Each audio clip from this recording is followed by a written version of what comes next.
All right, we're trying to get organized here. So you have a phone, you have an iPad, you have an e-reader, a laptop, a desktop, Bluetooth speakers, Bluetooth earpiece, a Fitbit, an Apple Watch, all the cords for charging that stuff, plus all of your outdated electronics that we hold on to for some strange reason.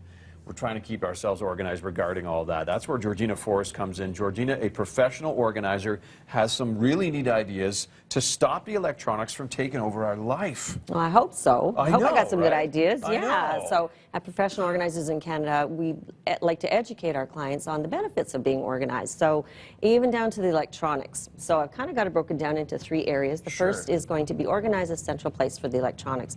So rather than running around trying to figure out where you last dropped it off or where your charge cords are, create some charge stations. So we're going to start with that. And that's a simple thing, like just designating a power bar where you have all your adapters plugged in and you can just plug your stuff in. Or you can use sorters like this. I think we have a picture, actually. Is there a picture? There might be, of a sorter with something similar to this with a charging station. And there we go, right there. In one location, yeah, too, right? in one location, yeah. Or you can even use a drawer where you take your power bar and stuff it into the drawer, and then now it's tucked away and out of sight. So that's one thing. Actually, out of sight, right? Yeah, I like that. Yeah, and then you also have drop-off zones. So for things like family time or sleep time, so during family time, like dinner, have a drop-off zone for your electronics. So you mean like one spot where my kids are putting We're all sitting the stuff, down for dinner, no phones, right? We're family time. So you can use a bin like this, or a large bin, or a sorter like this. Or if you're there to avoid confusion and arguments, you could designate one bin for each family member. Because my iPad looks like your pad. Of course, you don't want to get them mixed up. So one up. for me, one for my wife, one for the kids. So that works for you, right? Yeah. And also keep the tablets and phones out of the bedroom at night as much as possible, because those frequencies that they emit, they can really disrupt your sleep. I bet. Yeah. So now, if you use it for your alarm clock, well, at least put it on airplane mode. Of course. And then you can get some And then sleep. you're safe, right? Yeah. Okay. So then the next thing is earn and motivate, right? So you're talking about giving kids access to their screen time, but they have to earn it, right? Okay. Absolutely. Yeah. Because you know what? Technology is not going to go away, right? Yeah. So we may as well turn this into an opportunity to teach kids about limits and also developing a positive relationship with their electronics. So make them earn it and quit arguing with them about the airtime.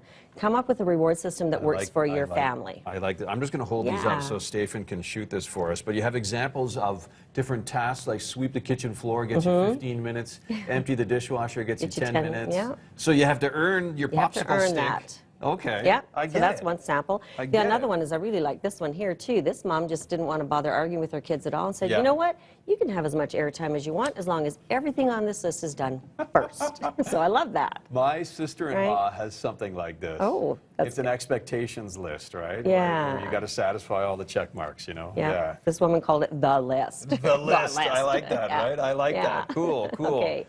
And then the last piece is clear out the accumulation, right? So you're talking about, like, look at this. Who has? See, I have all of these things. The old flip phone. Nobody uses this now, right? And the old webcams. Yeah. Remember, because every computer comes now. Yeah. With all this built-in. Most of them do. You bet. Why do we hang on to? We hang on to them probably because we're worried that we might get rid of something that we need. Sure. So what if you need it? And so we throw it all into a bin or a drawer or a box or whatever. But the trouble is, you don't even know what you have and what's useful. So just get rid of it. And I think the other thing is people may not know how to recycle it responsibly. Sure. So there are lots of places that you can drop this off of, but two of the easiest places is you can drop off Staples or Best Buy. Oh, they do take small electronics. I forgot that they have those locations. Yeah. The bins are right by the door, right? Oftentimes, or if they're at the back of the store, but they know where they are, and you can just take and drop them off, and it's done and out of your hands. And then all the metals and things like that are taken out of the old flip phones. Everything is done. And then moving forward, you can just, any new electronics that you get, this is why I love this little system. Okay. It's just a zippered bag, and you put all those extra bits and pieces, your warranty, your receipt, all that, put it in a plastic bag. And you even labeled it. You label it, right? Yeah. Yep. And then you can throw all those into a central place as well. So you also probably have like the serial number and the instructions in there. Everything's in there. You're so organized. Yeah, wow. Come on. And hey, you know what? If you need help with any of this, you can always find somebody at organizersincanada.com. Great advice. Yeah. Thank you, Georgina. Good You're to see very you welcome. again.